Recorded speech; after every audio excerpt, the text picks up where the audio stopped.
Olá, sejam bem-vindos a mais um episódio do podcast Hapkido, Entre Técnicas e Tradições. Eu sou seu anfitrião e hoje vamos falar sobre o Hapkido no estado do Paraná e o seu personagem mais importante, Mestre Hong Sun Kang.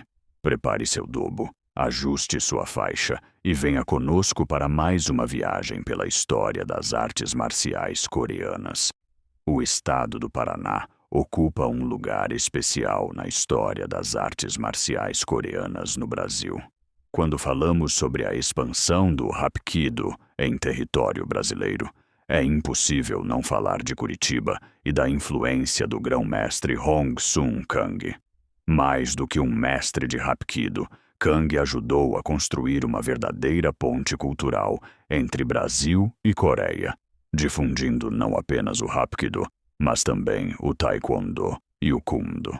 Hong Sun Kang nasceu em Haenam, na Coreia do Sul, em 1943. Sua trajetória marcial começou ainda jovem, em 1955.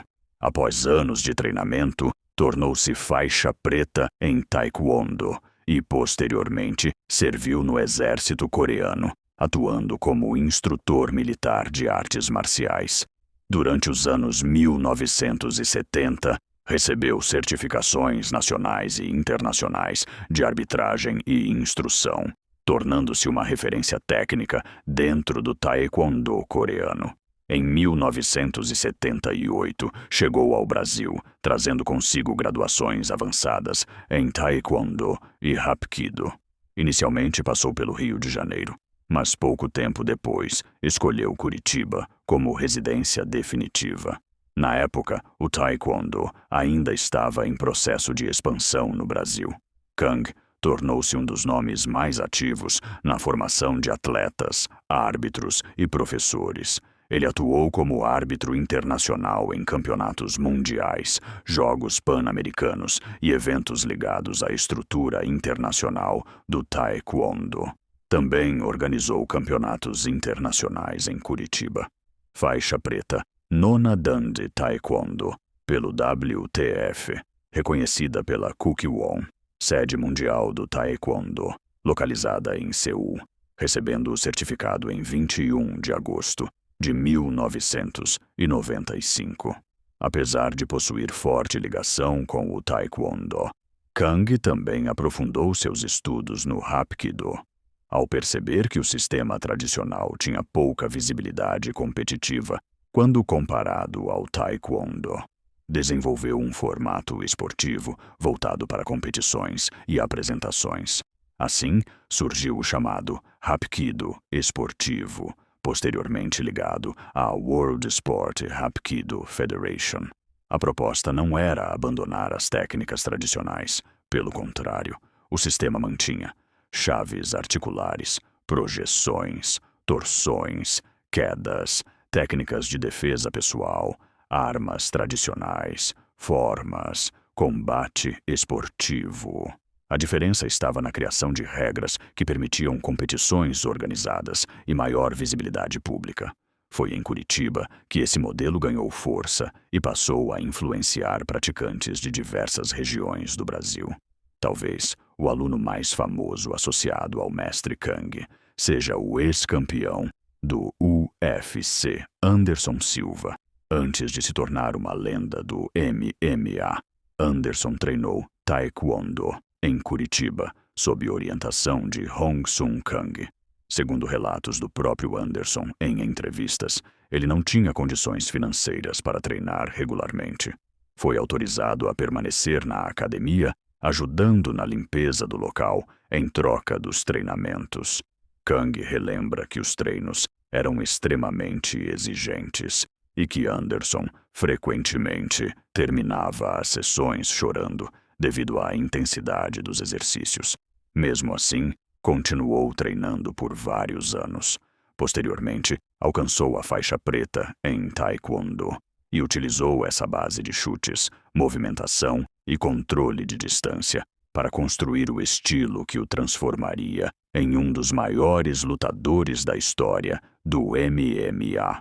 Ao longo das décadas, Curitiba tornou-se sede de campeonatos, seminários internacionais e graduações. Atletas de diversos lugares passaram pelo Paraná para competir e treinar. A influência de Hong Sun Kang alcançou América do Sul, América do Norte, Europa, Oriente Médio e Ásia, por meio de federações, intercâmbios técnicos e eventos internacionais. Por isso, quando falamos da história do Hapkido no Paraná, não estamos falando apenas de uma arte marcial. Estamos falando de um movimento que conectou Hapkido, Taekwondo, Kumdo, formação esportiva, defesa pessoal, cultura coreana, intercâmbio internacional.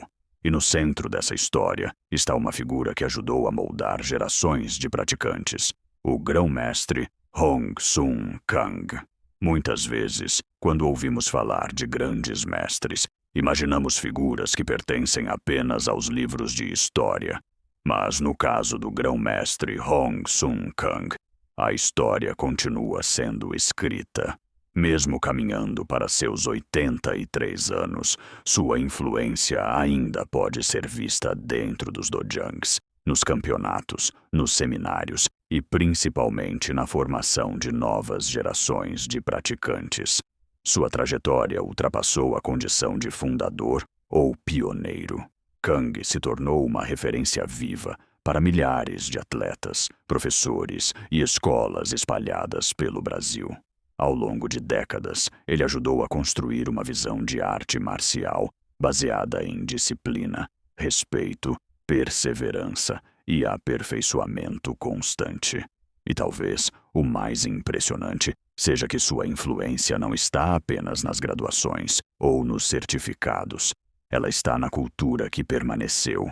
Na escola Fogo Negro, parte dessa herança continua presente diariamente. Ela aparece na valorização da disciplina antes da graduação, na ideia de que a técnica precisa na busca constante pelo aperfeiçoamento, no respeito à tradição e também na compreensão de que o praticante nunca deve parar de evoluir.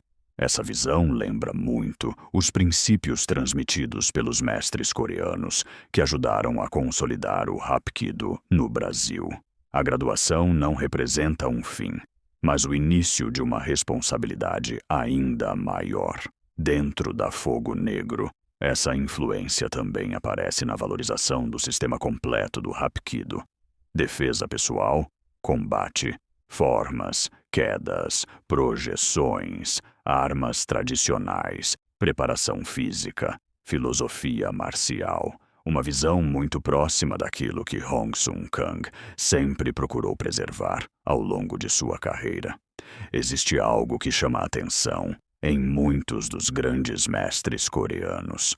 Mesmo após décadas de prática, eles continuam treinando, ensinando e participando ativamente do desenvolvimento de seus alunos. Hong Sun Kang tornou-se um símbolo disso. Sua própria trajetória mostra que a arte marcial não termina quando acabam as competições.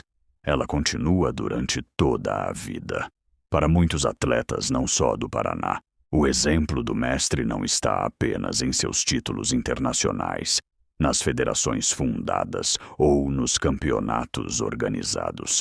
Está na longevidade, na dedicação de alguém que passou mais de 6 décadas envolvido com as artes marciais e continua sendo lembrado e respeitado por diferentes gerações.